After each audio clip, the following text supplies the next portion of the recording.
اعوذ باللہ من الشیطان الرجیم بسم اللہ الرحمن الرحیم حس الحق صدق اللہ العظیم اللہم نور قلوبنا بالقرآن وزین اخلاقنا بالقرآن وادخلنا الجنۃ بالقرآن ونجنا من النار بالقرآن۔ تمام تعریف و توصیف اس اللہ جل مجدہ الکریم کی ذات بابرکات کو جو خالق کائنات بھی ہے، مالک شہنشاہت بھی ہے۔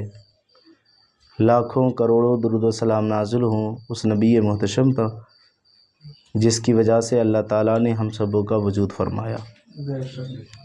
حمد و صلوات کے بعد معزز محتشم سامعین کرام، السلام علیکم ورحمۃ اللہ وبرکاتہ۔ آج کے اس محفل کا یہاں پر انعقاد ایک مسئلے کی تحقیق ہے، اور چونکہ ہم سب مسلمان ہیں لہٰذا احکام شرعیہ سیکھنا ہم ہی پر لازم ہے۔ جب ہم مسلمان ہیں تو احکام شرعیہ سیکھنا ہم ہی پر لازم ہے، اور اگر ہم شریعت کے جانکار ہیں اور اس زمرے میں آتے ہیں کہ جن کے بارے میں حضور نے فرمایا العلماء ورثۃ الانبیاء، علماء جو ہیں وہ انبیاء کے وارث ہیں، تو امام نصفی علیہ رحمۃ الرضوان نے غالباً لکھا ہے کہ لوگ اس سے فضیلت مراد لیتے ہیں، اور حضور استاد محترم سید محمد حسن میاں صاحب نے بھی اس کی تفسیر میں یہی فرمایا کہ لوگ اس جملے سے کیا مراد لیتے ہیں کہ علماء کی فضیلت ہے، کہ علماء انبیاء کے وارث ہیں۔ تو فرمایا کہ یہ جو مراد لیا جاتا ہے کہ فضیلت ہے، فضیلت مراد نہیں ہے یہاں، کیونکہ سبھی کا اس بات پر اتفاق ہے کہ گزشتہ قوم کے جو انبیاء اکرام ہیں وہ کبھی بھی کوئی غوث، کوئی قطب، کوئی ابدال، بلکہ غوث اعظم بھی ان کے مرتبے کو نہیں پہنچ سکتے۔ وہ تو انبیاء ہیں، کوئی کتنا بھی بڑا ولی کیوں نہ ہو، قطب و ابدال کیوں نہ ہو، کسی تابعی کے برابر نہیں ہو سکتا، کسی صحابی کے تو انبیاء کے برابر تو ہو نہیں سکتے۔ تو یہ تشبیہ جو ہے کا ورثۃ الانبیاء، اور تشبیہ کے اندر 4 چیزوں کا ہونا ضروری ہے، جس میں سے ایک چیز جو بہت زیادہ اہم ہے وہ یہ ہے مشبہ اور مشبہ بہ کے درمیان مناسبت۔ مشبہ اور مشبہ بہ کے درمیان مناسبت، یعنی آپ جس سے تشبیہ دے رہے ہیں، جس چیز کو، اس کے درمیان وجہ شرکت ہونا چاہیے۔ جیسے میں کہوں زید شیر ہے، ٹھیک ہے، تو اس کے درمیان مناسبت ہوگی۔ شیر کس لحاظ سے؟ وہ چیڑ پھاڑ کر کھاتا ہے اس لیے، اس کے لمبے لمبے دانت ہیں اس لیے، اس کے چہرے پر بال ہیں اس لیے نہیں، شجاعت میں، بہادری میں زید جو ہے وہ شیر کی طرح ہے۔ تو کسی کو کسی کی طرح بتانے کے لیے، مشابہت بیان کرنے کے لیے مشبہ اور مشبہ بہ کے درمیان مناسبت ہونا چاہیے۔ تو اگر ہم نے کہا کہ، بلکہ حضور پاک صلی اللہ علیہ وسلم کا فرمان صحیح حدیث سے ثابت ہے کہ انبیاء، علماء انبیاء کے وارث ہیں، تو فضیلت میں تو برابر ہو نہیں سکتا، تو پھر کس طرح ہیں؟ تو فرمایا ذمہ داری کے لحاظ سے، کہ علماء کی وہی ذمہ داری بنتی ہے جو بنی اسرائیل کے انبیاء کی بنتی تھی۔ میرے علماء کی وہی ذمہ داری ہے، میرے پیارے آقا علیہ الصلوۃ والسلام نے فرمایا، کہ جو بنی اسرائیل کے انبیاء کی تھی۔ یہاں تک کہ آپ نے فرمایا، یہ حدیث امام احمد کے اندر بھی ہے، ابو داؤد کے اندر بھی ہے، ترمذی کے اندر بھی ہے، لما وقعت بنی اسرائیل فی المعاصی، جب بنی اسرائیل معاصی میں ڈوبے تو پھر فلم ینتہو، علماء نے روکا کہ ارے تم گناہ نہ کرو، تم معاصی سے باز آؤ، فلم ینتہو، لیکن وہ نہیں مانے۔ حالت کیا ہوئی؟ جب انہوں نے منع کیا تو لوگوں نے بائیکاٹ شروع کر دیا کہ تم ہمیں ان کاموں سے منع کر رہے ہو جن سے ہمارا نفس چاہ رہا ہے، جن کاموں کو، ہمارا دل جن کاموں کو چاہ رہا ہے آپ ان کو منع کر رہے ہو۔ تو جب ان کا بائیکاٹ ہوا، ان سے مسافے بند ہوئے، ان سے نذرانے بند ہوئے، لوگوں نے اپنے گھروں پر دعوتیں دینا بند کر دی، انہوں نے کیا کیا؟ فجالسوہم فی مجالسہم، ان کے ساتھ پھر اٹھنا بیٹھنا شروع کر دیا کہ ایسے تو اب دکان چلے گی نہیں، یہ نذرانہ نہیں دے رہے، یہ مسافہ نہیں دے رہے، یہ عزت نہیں دے رہے، یہ دستبوسی نہیں کر رہے، تو پھر کیسے معاملہ بنے گا؟ چلو ان کے ساتھ بیٹھا جائے، انہی گناہ گاروں کے ساتھ جو گناہوں میں شریک تھے۔ فجالسوہم فی مجالسہم، یہ علماء بھی ان گناہ گاروں میں جا کر کے بیٹھنے لگے۔ واکلوہم وشاربوہم، ان کے ساتھ کھانے بھی لگے اور ان کا مشروب پینے بھی لگے، یعنی ان کے ساتھ کھانا پینا انہوں نے کیا کر دیا؟ شروع کر دیا۔ فَضَرَبَ اللَّهُ قُلُوبَ بَعْضِهِمْ لِبَعْضٍ، تو پھر علماء کا اور وہاں کے جو بنی اسرائیل کی امت تھی، اس امت کا دل آپس میں اللہ رب العزت نے کیا کر دیا؟ جوڑ دیا۔ اب حق و باطل کی پہچان نہ علماء کو تھی اور نہ ہی عوام کو تھی۔ یہ ہوا کیوں؟ کیونکہ علماء نے حق چھپایا۔ علماء نے کیا کیا؟ حق چھپایا۔ تو فَلَعْنَهُمْ عَلَى لِسَانِ دَاوُودَ وَعِیسیٰ ابْنِ مریم، اس کے بعد جتنی قوم والے آئے، جتنے نبی آئے، سب نے ان پر لعنت بھیجی۔ علی لسان داود، داود کی زبان سے بھی، وعیسیٰ ابن مریم، اور مریم کے بیٹے حضرت عیسیٰ کی زبان سے بھی ان پر لعنت بھیجی گئی کہ کیسے بیکار علماء تھے، کیسے ناخواندے تھے کہ انہوں نے اپنے نذرانوں کے چکر میں، انہوں نے کھانے پینے کے چکر میں، انہوں نے مسافے اور دست بوسی کے چکر میں حق بیان کرنا چھوڑ دیا۔ تو سب کے زبانوں سے لعنت اتری ان پر۔ تو جب حضور یہ واقعہ بیان کر رہے تھے تو حضور ایسے تھے، مسند پر ایسے کر کے ٹیک لگائے ہوئے، کانا متکئن، حضور ٹیک لگائے ہوئے تھے۔ لیکن جب اپنی امت کی بات آئی فجلسا، حضور بیٹھ گئے، اور آپ نے کیا فرمایا؟ کلا واللہ، ہرگز نہیں، قسم خدا کی تم ایسا نہیں کرو گے، کیونکہ تم میرے علماء ہو، تم میرے علماء ہو، تم مصافوں کے چکر میں نہیں پڑو گے کہ یہ غلط بیانی کر رہا ہے اور میں اس کی اصلاح کروں گا، یہ تو مجھے مسافہ دینے والا ہے، اس کا مسافہ رک جائے گا، یہ تو ہر جمعرات دعوت کرتا ہے میری، اس کی دعوت ختم ہو جائے گی۔ حضور کو کتنا مسند ہے امام احمد کے اندر، ابو داؤد کے اندر، ترمذی کے اندر یہ حدیث موجود ہے، اور سیاہ ستہ کی تمام کتابیں میرے پاس موجود ہیں، میں دکھا سکتا ہوں، اختصار کی خاطر میں نے لکھ کے رکھا ہے اس کو۔ تو حضور نے کیا فرمایا؟ ناز دیکھو امت پر، امت کے علماء پر ناز دیکھو، کیا ناز کے ساتھ فرمایا؟ کلا واللہ، قسم ہے رب کائنات کی تم نہیں کرو گے ایسا، بلکہ تمہارا کام کیا ہوگا؟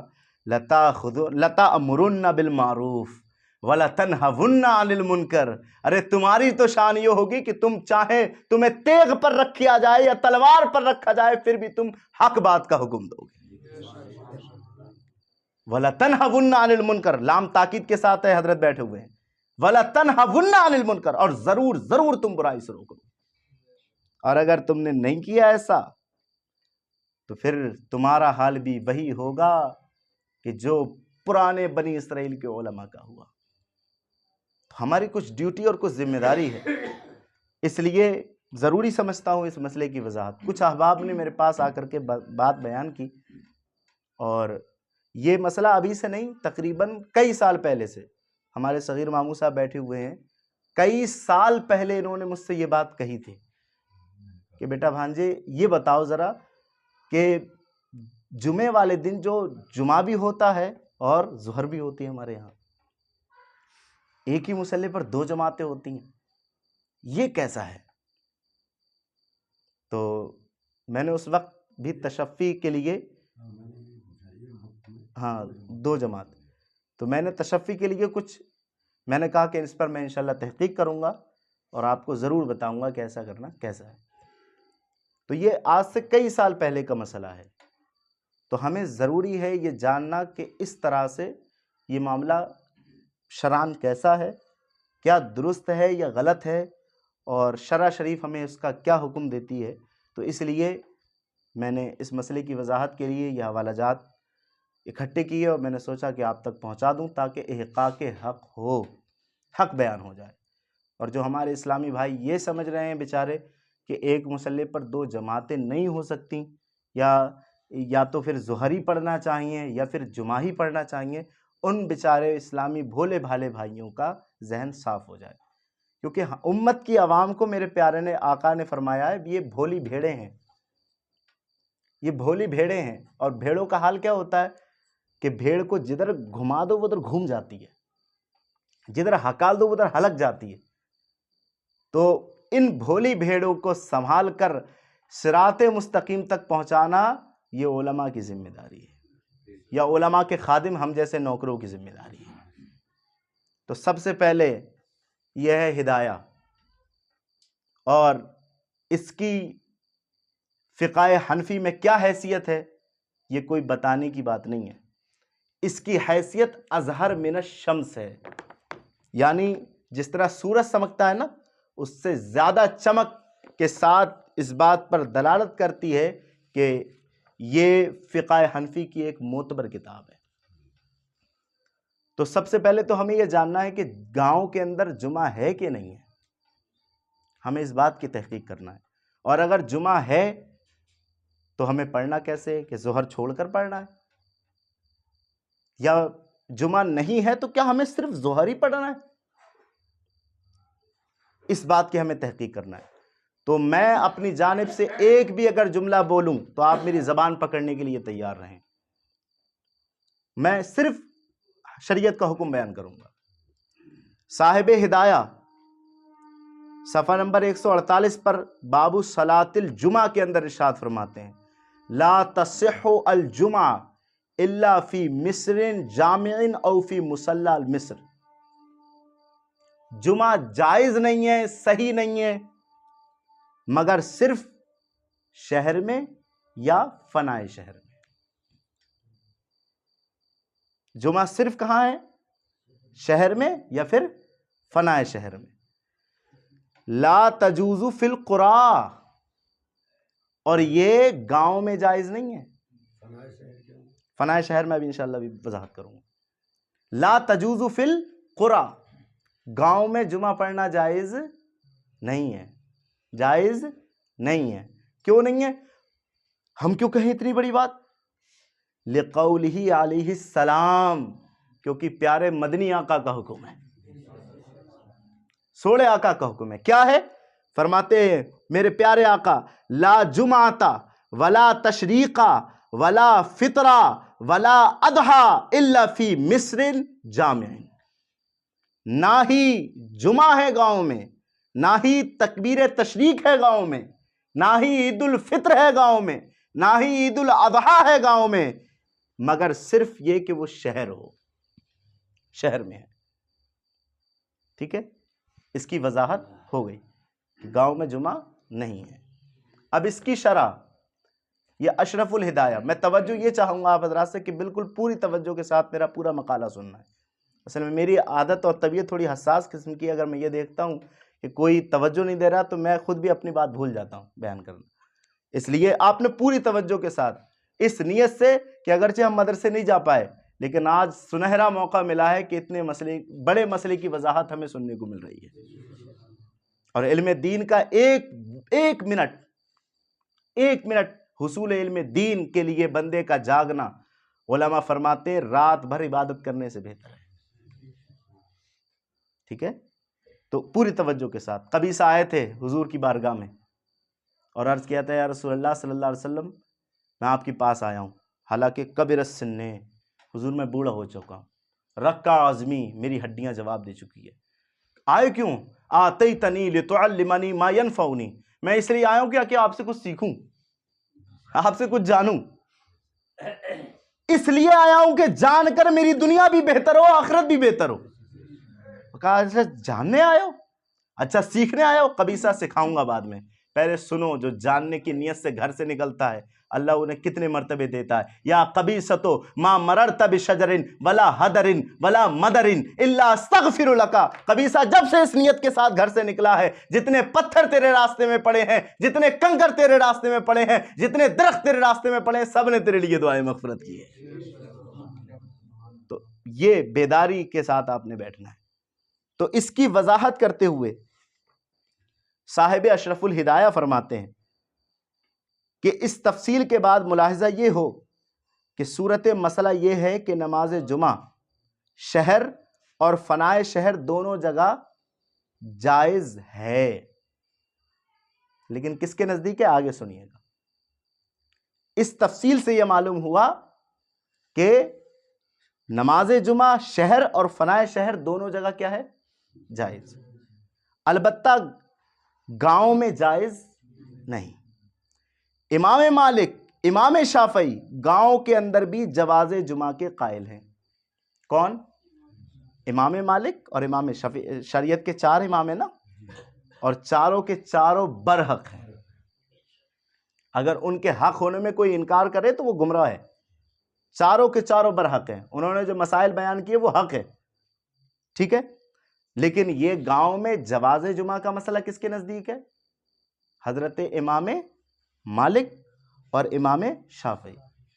بعض کتابوں کے اندر میں نے پڑھا ہے کہ روایت نادرہ کے مطابق، روایت نادرہ جسے شاذہ بھی بول سکتے ہیں، اور الشاذ کالمعدوم یہ قاعدہ ہے، روایت نادرہ کے مطابق امام ابو یوسف سے بھی یہ روایت ملتی ہے کہ انہوں نے بھی جمعے کو گاؤں کے اندر جائز کہا ہے، لیکن ان کی یہ روایت نادرہ ہے۔ روایت حقہ اور صحیحہ یہی ہے کہ وہ جمعہ کے گاؤں کے اندر قائل نہیں ہے۔ اب ان کی اپنی دلیلیں ہیں، انہوں نے دلائل پیش کیے ہیں، لیکن میں وقت کو ملحوظ خاطر رکھتے ہوئے وہ دلائل نہ پیش کرتا ہوں، بس اتنا آپ کو سمجھاتا ہوں کہ جمعہ کن کے یہاں ہے؟ امام شافعی اور امام مالک کے یہاں گاؤں کے اندر، ٹھیک ہے۔ لیکن ہمارا نظریہ یہ ہے کہ جمعہ گاؤں کے اندر نہیں ہے۔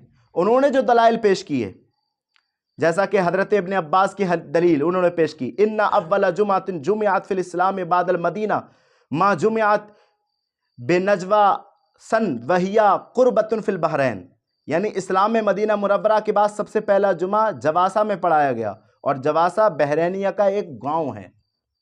کہا ابن عباس نے کہ جب جواسہ میں پڑھایا گیا وہ ایک گاؤں ہے، تو اس سے ثابت ہوتا ہے کہ گاؤں کے اندر بھی جمعہ ہے، ٹھیک ہے۔ اور اسی طریقے سے انہوں نے کئی ساری حدیثیں پیش کی، لیکن ہمارے یہاں سے ہر ایک حدیث کا جواب دیا گیا، چاہے دلائل عقلیہ ہوں یا نقلیہ ہوں، سب کے مطابق یہ جواب دیا گیا کہ گاؤں میں جمعہ نہیں ہے، ٹھیک ہے۔ یہ بات ثابت ہو گئی۔ اب یہاں سے بات ہمیں یہ کرنا ہے کہ ہمارے جب سے ہماری پیدائش ہوئی ہے، بھئی ہم تو آج پڑھ گئے، جب سے پیدائش ہوئی ہے ہماری، آپ لوگوں کی بھی، آپ نے جمعہ ہی ہوتے دیکھا ہے، تو کیا یہ غلط ہو رہا ہے؟ کیا یہ کام جو ہمارے احناف کے نزدیک ثابت ہی نہیں، تو پھر کیا یہ کام ہم بیجا کر رہے ہیں؟ ہم کرنے سے گنہگار ہو رہے ہیں؟ ہم کیوں پڑھ رہے ہیں پھر جمعہ؟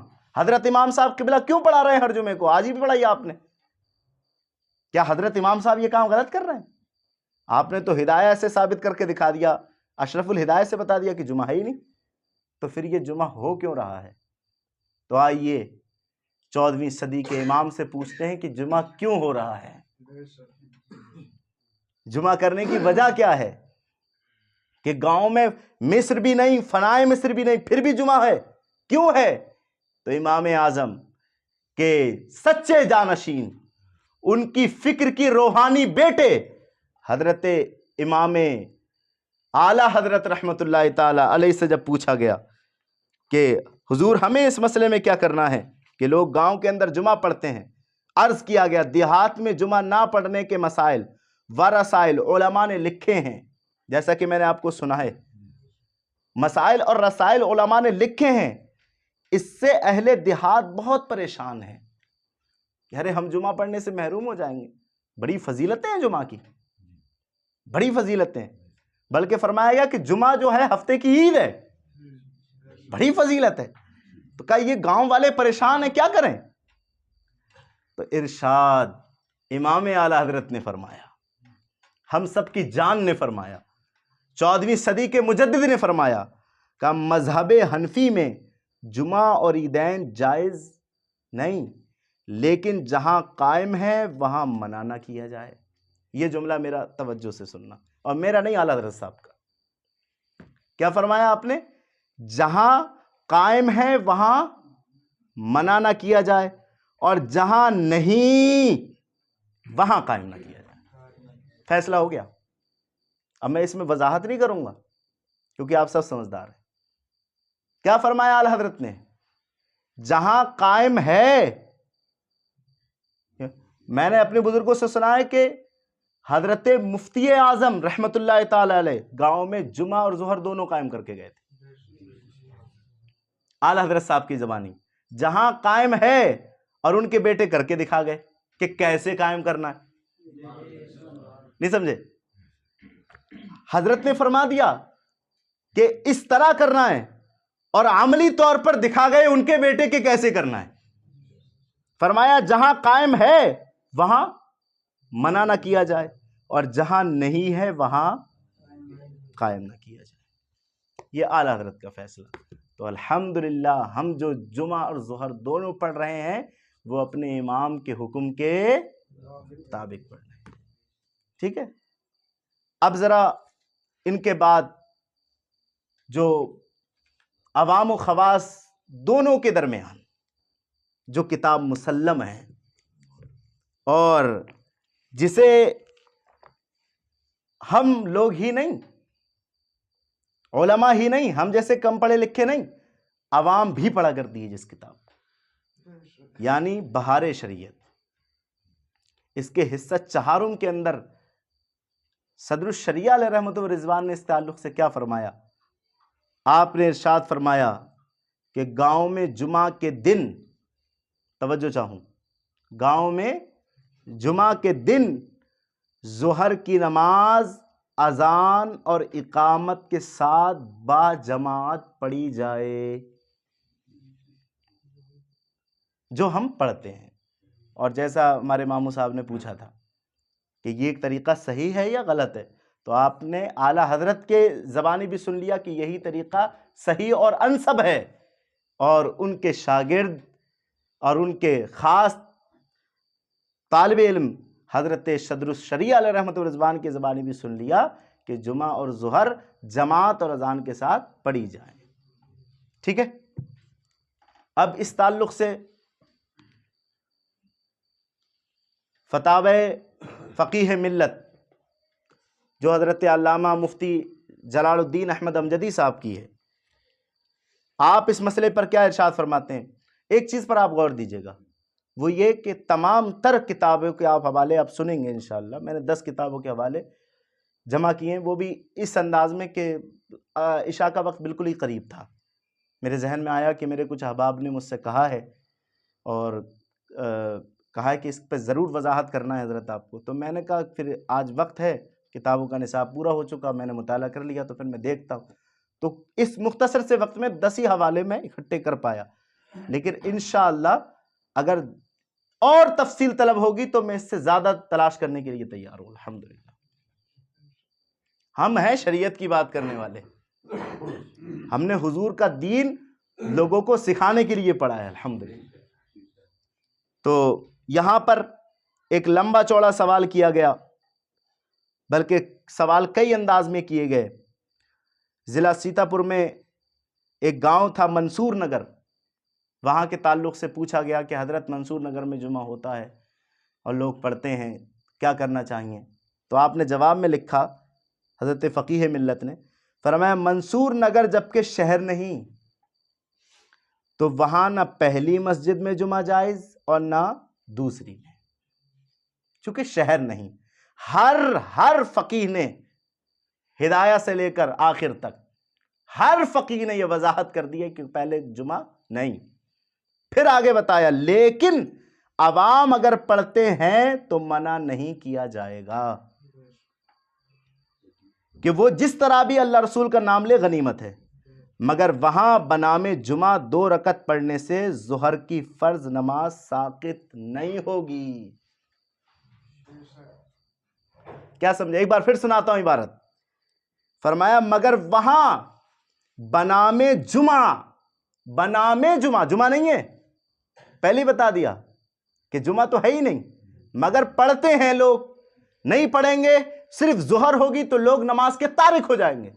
ہفتے میں ایک بار تو جمعہ پڑھنے آ رہے ہیں اس لیے سے کہ جمعہ کا ثواب مل جائے گا، اگر ظہر قائم کر دی گئی صرف تو پھر تو وہ بھی نہیں آئیں گے.